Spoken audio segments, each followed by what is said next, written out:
शक्ति और वाक क्षेत्र का अध्ययन कर रहे थे। अब दूसरे अध्याय में आ गए हैं वाक क्षेत्र 2, वाक क्षेत्र 2। आज हम कुछ सत्य, सूत्र और वाक क्षेत्र के कॉन्सेप्ट के बारे में जानेंगे। वाक क्षेत्र 1 में हमने 3 क्षेत्रों के बारे में विवरण जाना है। पहला विचार, दूसरा वाक क्षेत्र और तीसरा चेष्टा क्षेत्र। आज हम कुछ और सत्य के बारे में जानेंगे। वाक क्षेत्र 2 के माध्यम से कुछ नए विषयों को एक नए कंसेप्ट के रूप में जानेंगे। इस कंसेप्ट का नाम है पिरामिडायन। पिरामिडायन के बारे में आज हम विस्तार से जानेंगे। पिरामिडायन कंसेप्ट के अंदर जाने से पहले एक गीत गाऊंगा, जिससे गाने से हम सब कंसेप्ट के अंदर जाएंगे। रघुपति राघव राजा राम, पतित पावन सीताराम। ईश्वर अल्लाह तेरो नाम, सबको सन्मति दे भगवान। रघुपति राघव राजा राम, पतित पावन सीताराम। यह गीत भारत देश और सारी दुनिया में सबको पता है। इसे गांधी जी हमेशा गाते रहते थे। गांधी जी किसका प्रतीक है? पूछने पर कई लोग तरह तरह के जवाब देते हैं। सत्य, अहिंसा, देशभक्ति, इस तरह कई जवाब मिलते हैं। लेकिन हम उनका विश्लेषण इस तरह करते हैं। महात्मा गांधी जी विशुद्ध चक्र के प्रतीक। मानवता 7 प्रकार से विभाजित की गई है। मूलाधार तत्व में रहने वाले, स्वादिष्टान तत्व में रहने वाले, मणिपूरक तत्व में रहने वाले, अनाहत तत्व में रहने वाले, विशुद्ध तत्व में रहने वाले, आज्ञा तत्व में रहने वाले और सहस्त्रार तत्व में रहने वाले। 7 प्रकार के तत्वों में मानवता का विभाजन किया जा सकता है। इसमें से गांधी जी हमें विशुद्ध तत्व का प्रतीक दिखाई देते हैं। चलो इन लोगों के बारे में हम थोड़ा जानते हैं। मूलाधार तत्व यानी भौतिक काय तत्व, ये भौतिक शरीर तत्व है। जो लोग, मैं विवाह करना चाहता हूँ, मुझे बेटा पैदा होना चाहिए, मुझे बेटी पैदा होनी चाहिए, इस प्रकार से प्रार्थना करते हैं, वह सब मूलाधार तत्व के लोग हैं। उन लोगों को केवल भौतिक चीजें दिखाई देती हैं। भौतिक चीजों के अलावा उन्हें कुछ और दिखाई नहीं देता है। दूसरे तत्व के लोग स्वादिष्ठान तत्व में रहने वाले हैं। इन लोगों के लिए भौतिक पद आवश्यक है। मुझे एमएलए बनना है, मुझे एमपी बनना है, सब लोगों को मुझे ही वोट देना है। इस तरह सांसारिक अल्प प्रतिष्ठा के लिए प्रार्थना करने वाले लोग स्वादिष्ठान तत्व के लोग हैं। मणिपूरक वाले लोग भगवान की विद्या चाहते हैं।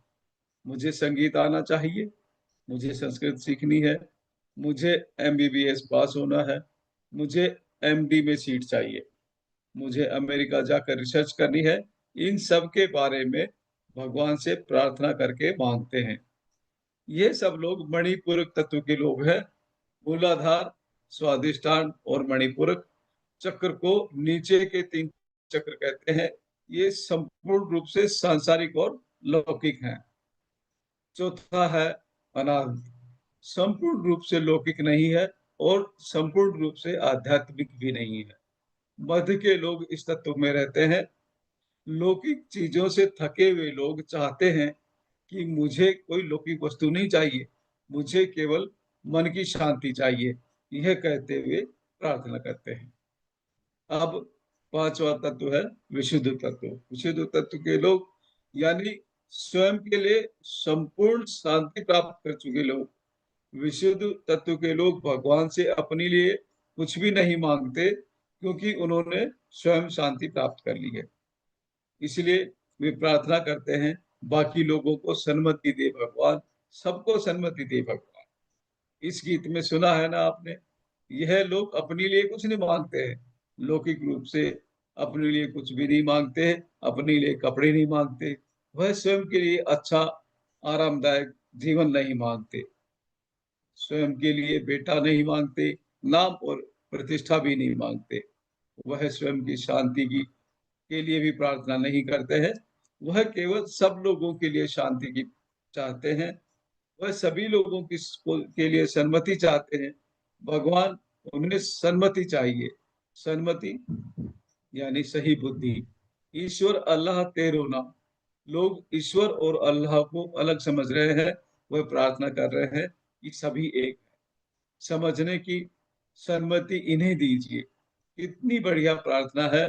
ईश्वर अल्लाह तेरो नाम, सबको सन्मति दे भगवान। यानी सभी एक हैं। इस सन्मति को सबको प्रदान कीजिए। केवल एक ईश्वर है, तरह तरह के ईश्वर नहीं है। तरह तरह के धर्म की बातें भी व्यर्थ की बातें हैं। अगर भगवान है तो केवल एक है। इस प्रकार पांचवी स्थिति के लोग यानी विशुद्ध स्थिति के लोग सातवीं स्थिति के भगवान से प्रार्थना करते हैं, और ये प्रार्थना की आखिरी स्थिति है। इसके आगे प्रार्थना नहीं होती है। आज्ञा चक्र में और सहस्त्रार चक्र में प्रार्थना नहीं है। वहां ध्यान है, वहां मांगना नहीं है, प्रदान करना नहीं है, केवल बोध या शिक्षण कराना है। उच्च स्थिति के लोग निम्न स्थिति के लोगों के लिए आदर्श पुरुष हैं। सहस्त्रार से अधिक उच्च स्थिति नहीं है। इसलिए सातवीं स्थिति के लोग, सहस्त्रार स्थिति के लोग, कृष्ण, जीसस, शिव, ये सारे लोग सहस्त्रार का प्रतीक हैं। इसी तरह गांधी जी विशुद्ध चक्र के प्रतीक हैं। प्रार्थना विशुद्ध चक्र तक ही होती है। सांसारिक और लौकिक लोगों को केवल विशुद्ध के लोग दिखाई देते हैं। इनके ऊपर वाले लोग दिखाई नहीं देते। नहीं दिखाई देना असहज है। इस दुनिया को केवल विशुद्ध ही महात्मा के रूप में दिखाई देते हैं। आज्ञा और सहस्त्रार चक्र के लोग सांसारिक लोगों को समझ नहीं आएंगे। सांसारिक लोग उन लोगों को या तो सामान्य मनुष्य समझेंगे या पागल समझेंगे, लेकिन विशुद्ध चक्र के लोगों को ही आज्ञा और सहस्त्रार चक्र के लोग समझ आएंगे। इसलिए गांधी जी के लिए श्री राम आदर्श पुरुष थे। गांधी जी ने रघुपति राघव राजा राम कहते हुए, हे राम कहते हुए अपना शरीर छोड़ा। श्री राम किसका प्रतीक है? श्री राम सहस्त्रार के मास्टर होने पर भी विशुद्ध चक्र से संबंधित है। प्रपंच में भाग लेकर रामायण में विशुद्ध चक्र के प्रतीक की तरह खड़े हुए हैं। भारत देश में कुछ शताब्दियों से एक अद्भुत रामायण प्रसिद्ध है। हर एक भारतीय के खून में रामायण समा चुकी है। रामायण यानी श्री राम की कहानी, जहाँ सीता, लक्ष्मण और रावण द्वितीय श्रेणी के पात्र हैं और श्री राम मौलिक पात्र हैं। रामायण क्या है? वह श्री राम की कथा है। श्री राम की कथा क्या है? सबको पता है कि वह पितृ वाक्य प्रशासन की कथा है। जैसा भी हो, श्री राम ने अपने पिता के वाक्य का परिपालन किया। राम अपने पिता की बात का पालन हर परिस्थिति में करते थे। पिता अल्प है, पुत्र महान है, लेकिन पिता ने शरीर दिया है, इसलिए शरीर से किए जाने वाला हर कार्य पिता के लिए है। इस तरह का आचरण भौतिक शरीर से अज्ञानता में रहने वाले अशुद्ध आत्मा के लिए महान आदर्श के रूप में होता है। इसलिए हजारों सालों से भारत देश और दुनिया में रामायण आदर्श की मूर्ति बनी है। लेकिन अब समय बदल रहा है। अब हम एक नए आचरण में प्रवेश कर रहे हैं। रामायण अब एक पुरानी कहानी बन चुकी है। आज हम एक नए आयन में प्रवेश कर रहे हैं। इस आयन का नाम है पिरामिड आयन। पिरामिड आयन यानी पिरामिड मास्टर्स की कहानी, न्यू एज मास्टर्स की कहानी। यहाँ पितृवाक परिपाल नहीं है, यहाँ सत्यवाक परिसाधना है। अगर यहाँ पिता नीच हो तो कोई उस नीच पिता की बात नहीं मानता है, माँ की बात नहीं मानता है। माता पिता और माता और पिता अच्छे होने पर ही उनकी बात सुनी जाती है। पत्नी अच्छी है तो उसकी बातें सुनी जाती हैं। इसलिए पिरामिड मास्टर्स सत्यवाक परिसाधक हैं। उदाहरण, प्रहलाद सत्यवाक परिसाधक है। प्रहलाद का पिता हिरण्यकश्यप था। उसने प्रहलाद से हिरण्यकश्यपाय नमः कहने को कहा। उसने कहा कि वही इस भूमंडल का पालन कर रहा है और केवल उसी का नाम जप किया जाए, लेकिन प्रहलाद नहीं माना। यह जो दिखाई दे रहा है वह सत्य नहीं है, अनदेखा कुछ और है और वही सत्य है। यह कहकर उसने पिता का सामना किया, विनय से उसने अपने पिता का सामना किया, दुष्ट बनकर उसने सामना नहीं किया। अपने पिता के हाथों दुखों का सामना करने के लिए वह तैयार था, अपने पिता को मारने के लिए वह सिद्ध था। यही पिरामिड मास्टर्स की कहानी है, न्यू एज मास्टर्स की कहानी है। यह विशुद्ध चक्र से संबंधित नहीं है, यह सहस्त्रार से संबंधित कहानी है। सहस्त्रार स्थिति में रहने वाले सभी लोग सत्य वाक परिसाधक है। सारे पिरामिड मास्टर्स सत्यवाक परिसाधक हैं। आज हम इस वाक क्षेत्र 2 के अंदर पिरामिड मास्टर्स और सत्यवाक परिसाधन के बारे में जानने वाले हैं। पिरामिड मास्टर्स श्री राम की संतति नहीं है, ये श्री प्रहलाद की संतति है। आवश्यकता पड़ने पर नरसिंह का अवतार ले सकते हैं। ये नरसिंह अवतार लेकर धरती का प्रक्षालन करने के लिए तैयार हैं। धरती का मूर्खता और अज्ञानता से प्रक्षालन करने की जिम्मेदारी पिरामिड मास्टर्स की है। इस जिम्मेदारी को कैसे निभाएंगे? हमारे मुंह से निकल रहे शब्दों के द्वारा। हम किसी की हत्या नहीं करेंगे, कोई महान आयुध नहीं उठाएंगे। श्री कृष्ण ने आयुध नहीं उठाया, फिर भी महाभारत के युद्ध में उनके मुंह से निकला हुआ शब्द लक्ष्मण रेखा था। उस रेखा को पार करने वालों का हाल बहुत बुरा हुआ। उस रेखा का पालन करने वाले उन्नत स्थिति में गए। इसलिए पिरामिड मास्टर्स के आयुध उनके वाक हैं। वाक 3 प्रकार के हैं, अशुभ वाक, शुभ वाक और सत्य वाक। वाक यानी हमारे मुंह से निकल रही बातें। जीसस क्राइस्ट ने कहा, जो मुंह में जाता है वह मनुष्य को अशुद्ध नहीं करता, जो मुंह से निकलता है वह मनुष्य को अशुद्ध करता है। सहस्त्रार्थ स्थिति में रहने वाले ग्रैंड मास्टर ने कितने अच्छे से बताया है मानव के जीवन से क्या निकलता है। मानव की जबान से वाक निकलते हैं। ये वाक 3 प्रकार के हैं, अशुभ वाक, शुभ वाक और सत्य वाक। मूलाधार, स्वास्थ्य और मणिपुर में रहने वाले सभी लोग अशुभ वाक बोलते हैं। आज्ञा और सहस्त्रार्थ में रहने वाले लोगों के मुंह में अशुभ वाक नहीं आते, हमेशा सत्य वाक ही आते हैं। इसलिए श्री कृष्ण ने कहा है, शुभ अशुभ परित्यागी बनो। शुभ नहीं चाहिए, अशुभ भी नहीं चाहिए, इन दोनों चीजों का परित्याग कीजिए। अशुभ लोहे की जंजीर है तो शुभ सोने की जंजीर है।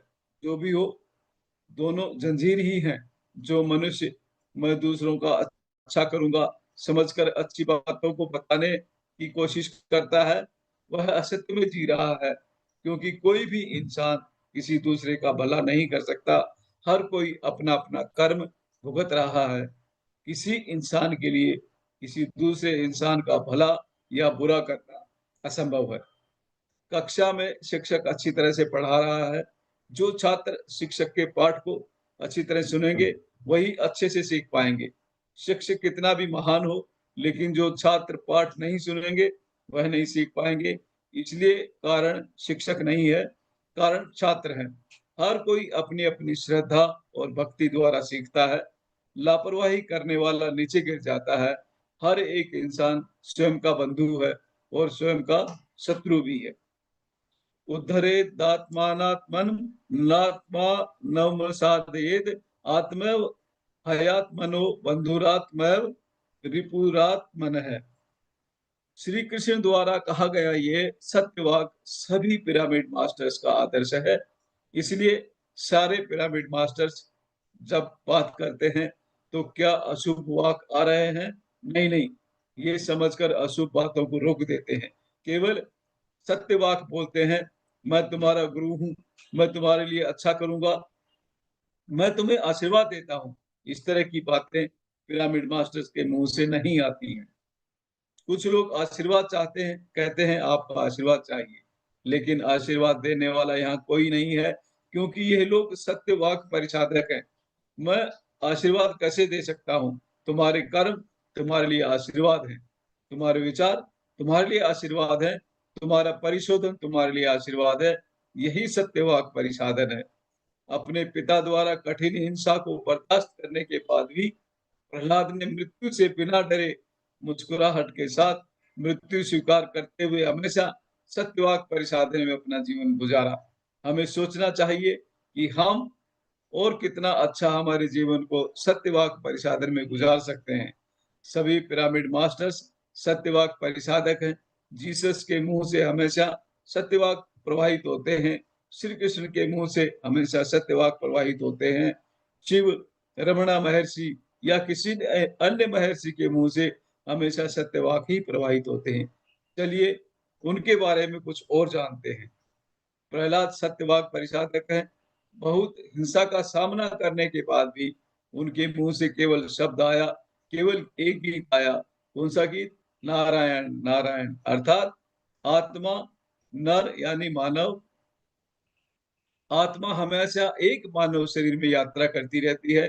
प्रहलाद ने हमेशा आत्म तत्व के बारे में बताया। इसी तरह पिरामिड मास्टर्स ने भी बताया। मुझे सिर में दर्द है कहने पर हम आनापानासती करिए कहते हैं। बीपी है कहने पर आनापानासती करिए कहते हैं। घर में समस्या है तो आनापानासती करिए।